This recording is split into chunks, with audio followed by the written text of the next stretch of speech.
ancient Saxon phrase which calls the burial ground God's Acre. It is just. It consecrates each grave within its walls, and breathes of benison o'er the sleeping dust.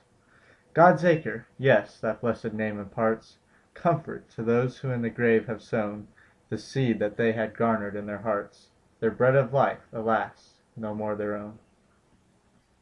That was an excerpt from Henry Wadsworth Longfellow's poem God's Acre, which inspired the name of this cemetery.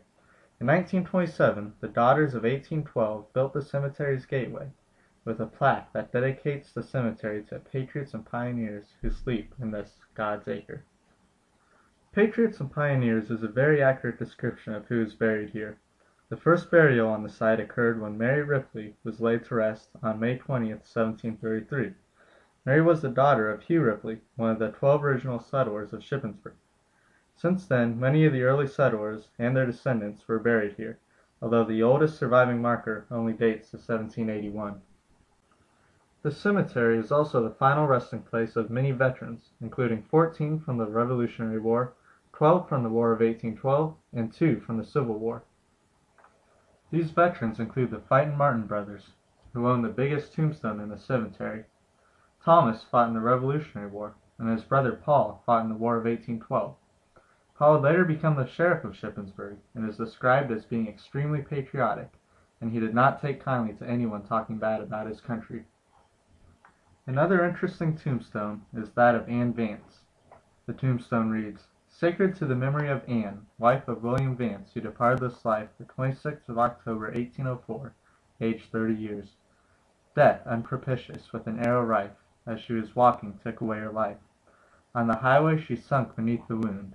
Clasped in her arms the babe, alive, was found. Reader, reflect, how transient is the breath, and spend your time as you would with that death."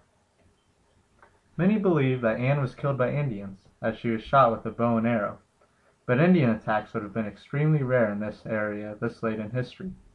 Stories such as this were carved into tombstones to record life's hazards for future generations to learn from. Another tombstone offers a similar warning, with a chilling poem that reads, "Remember, man, as you pass by, as you are now, so once was I. As I am now, so you must be. Prepare for death, and follow me." This cemetery offers an important glance into Shippensburg's heritage.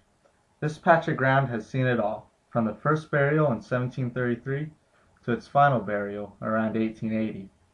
From a log Presbyterian church built here in 1768 to the cemetery's recognition by the Daughters of 1812 in 1927.